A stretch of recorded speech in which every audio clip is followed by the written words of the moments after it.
Viewers, welcome to Suman TV. నేను జ్యోతి. ఈరోజు మనం వచ్చేసాము సోమాజిగూడలో ఉన్న డాక్టర్ తేజ స్పైన్ కేర్ క్లినిక్కి. డాక్టర్ తేజ గారు మనతో పాటు ఉన్నారు. తేజ గారు నమస్తే అండి.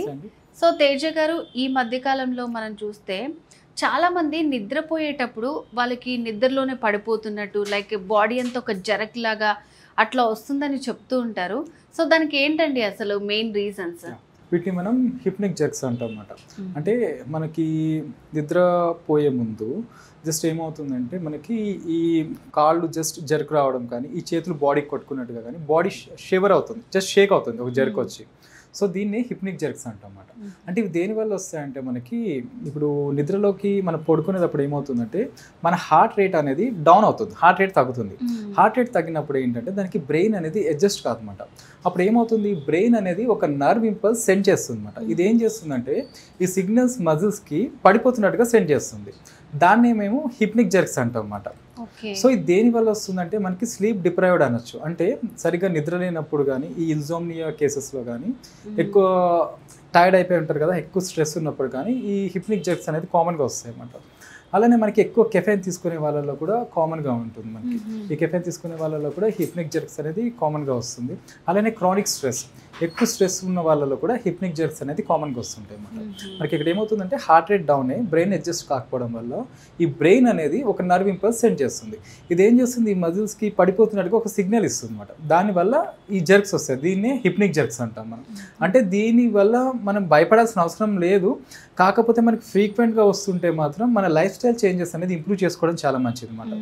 సో మనకి ఏంటంటే క్రానిక్ స్ట్రెస్ ఏమంటే స్ట్రెస్ తగ్గించుకోవడం అండ్ ఫిక్స్డ్ టైం స్లీపింగ్ అంటాం. సో అదేదైనా ప్రాబ్లం ఉంటే నియర్ బై డాక్టర్ని కన్సల్ట్ చేయడం, ఏదైనా స్లీప్ ఇష్యూస్ ఏమైనా ఉంటే, ఏమైనా న్యూట్రిషన్ డెఫిషియన్సీస్ ఏమున్నాయో కూడా అవి కూడా చెక్ చేసుకోవాలి. మనకి నర్వస్ సిస్టమ్ వీక్ ఉన్నా కూడా వచ్చే ఛాన్సెస్ ఉంటాయి అన్నమాట.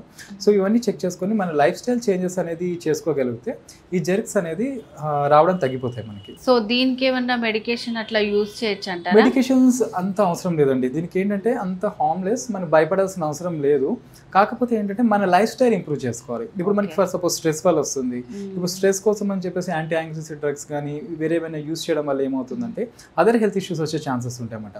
దాని వల్ల చూస్తే మనకి ఇప్పుడు బ్రీతింగ్ ఎక్సర్సైజ్, ఇప్పుడు క్రానిక్ స్ట్రెస్ ఉంది, మనకి బ్రీతింగ్ ఎక్సర్సైజెస్ కానీ మెడిటేషన్తో కానీ దీన్ని మనం కంట్రోల్ చేసుకోవచ్చు. సో అలా మనకి లైఫ్ స్టైల్ అనేది కొంచెం చేంజ్ చేసుకోగలిగితే, కొంచెం ఇంప్రూవ్ చేసుకోగలిగితే ఈ ప్రాబ్లం అనేది తగ్గుతుంది మనకి. సో అంటే ఎప్పుడైతే ఎవరైనా సరే నిద్రపోయేటప్పుడు వాళ్ళకి ఇలాంటివి జర్కులు వచ్చినా, సో నిజంగా చాలా మందికి వస్తుంది అనమాట. ఎప్పుడన్నా ఒకసారి డీప్ స్లీప్కి వెళ్ళినప్పుడు పడిపోయినట్టు అనిపిస్తుంది. అంటే కొంచెం వాళ్ళ లైఫ్ స్టైల్ చేంజ్ చేసుకోవాలి, స్లీప్ అనేది ప్రాపర్ గా పెట్టుకోవాలని అర్థం అన్నమాట. అనేది రూట్ కాజ్ చూసుకోవాలి మనం. దేని వల్ల వస్తుందో దాన్ని మనం సర్చ్ చేసుకోగలిగితే ఆ ప్రాబ్లం అనేది తగ్గిపోతుంది అనమాట. సో మన సిమ్టమేటిక్ ట్రీట్మెంట్ తీసుకుంటే ఏమవుతుందంటే అది 24 hours లేదంటే ఒక 1 week 2 weeks కంట్రోల్ అవుతుంది. సో మనకి ఎక్కడ ఫర్ సపోజ్ ఇందాక అదే చెప్పాను, ఇప్పుడు స్ట్రెస్ రిలేటెడ్ ఉందనుకోండి, ఆ స్ట్రెస్ మేనేజ్మెంట్ త్రూ మెడిటేషన్ కానీ, బ్రీతింగ్ ఎక్సర్సైజెస్ కానీ, కొంచెం స్లీప్ టైం ఇంక్రీజ్ చేసుకోవడం, సో ఇవన్నీ అంటే న్యూట్రిషన్ కూడా మంచి హెల్తీ ఫుడ్స్ తీసుకోవడం, ఇవన్నీ మనం మేనేజ్ చేసుకుంటే పెద్ద ప్రాబ్లం ఏమి. ఓకే, కంటిన్యూస్ గా అవుతే మాత్రం నెగ్లెక్ట్ చేయకుండా కంపల్సరీ డాక్టర్ ని consult near by doctor visit చేయడం చాలా మంచిది. ఓకే తేజ గారు, ఎవ్రీ టైం మీ క్లినిక్ లో ఒక పేషెంట్ కి చాలా బాగా ట్రీట్మెంట్ ఇచ్చి వాళ్ళు క్యూర్ అయిన వాళ్ళ మాటల్లోనే మనం తెలుసుకుంటూ ఉంటాము. సో ఈ రోజు మాకు ఎవరిని చూపించబోతున్నారు? ఇప్పుడు యాక్చువల్లీ మీకు నేను చూపించబోయే పేషెంట్ ఏంటంటే ఒక 4 years నుంచి బ్యాక్ పెయిన్ ఉంది. సో ఆయనకి ఏంటంటే లాస్ట్ ఒక 1 year నుంచి అది ఎక్కువ అయిపోయి ఈవెన్ వాష్రూమ్కి వెళ్ళాలంటే కూడా ఒకరు హెల్ప్ తీసుకోవాల్సి వచ్చేది. ఈవెన్ బెడ్ మీద అటు ఇటు తిరగాలన్నా కూడా ఆ పెయిన్కి ఒకరు హెల్ప్ తీసుకోవాల్సి వచ్చేది. అంత క్రానిక్ పెయిన్ ఉండేది, బ్యాక్ పెయిన్ అనేది. సో అదే పేషెంట్ మీకు ఇంట్రొడ్యూస్ చేస్తాను.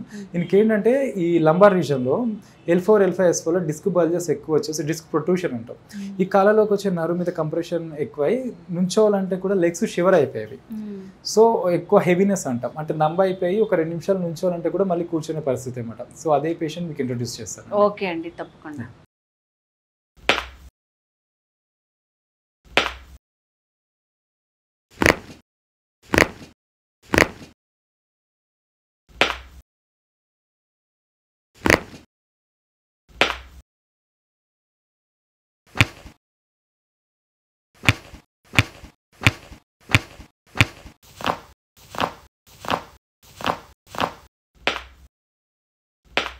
హలో అండి, మీ పేరు? నా పేరు మీనా కుమార్ అండి. ఓకే, ఖమ్మం నుంచి వచ్చాను. ఖమ్మం నుంచి వచ్చారా? మీకు ఏంటండి ప్రాబ్లం అసలు? నాకు బ్యాక్ పెయిన్ అండి 4 years నుంచి. నేను బిజినెస్ మ్యాన్ అండి. ఓకే. నేను 4 సంవత్సరాలుగా బాగా నడుము నొప్పితో బాధపడుతూ ఉన్నాను. ఎన్నో ఫిజియోథెరపీ చేయించుకున్నాను కానీ నాకు క్యూర్ అనిపించలేదు. సో అంటే ఎట్లా స్టార్ట్ అయింది మీకు బ్యాక్ పెయిన్ అనేది? వ్యాపార రీత్యా ఎక్కువ సమయం కూర్చొని చేయాల్సి వచ్చేది.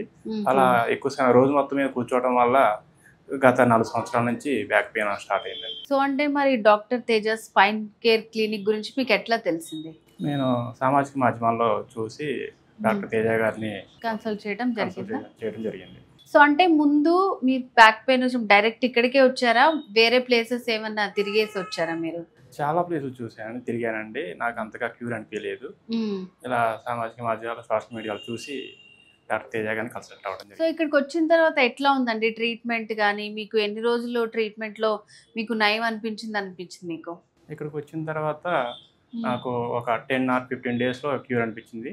అంతకుముందు ట్రీట్మెంట్ చేయకముందు నాకు నా బెడ్రూమ్ నుంచి బాత్రూమ్ వరకు 10 feet దూరం ఉండేది. ఆ 10 feet దూరం నడవటానికి కూడా జస్ట్ 15 minutes టైం పట్టేది అనమాట. అట్లాంటిది తర్వాత నాకు కాళ్ళు నుంచున్నప్పుడు కాళ్ళు వనకడం కూడా జరుగుతుందన్నమాట.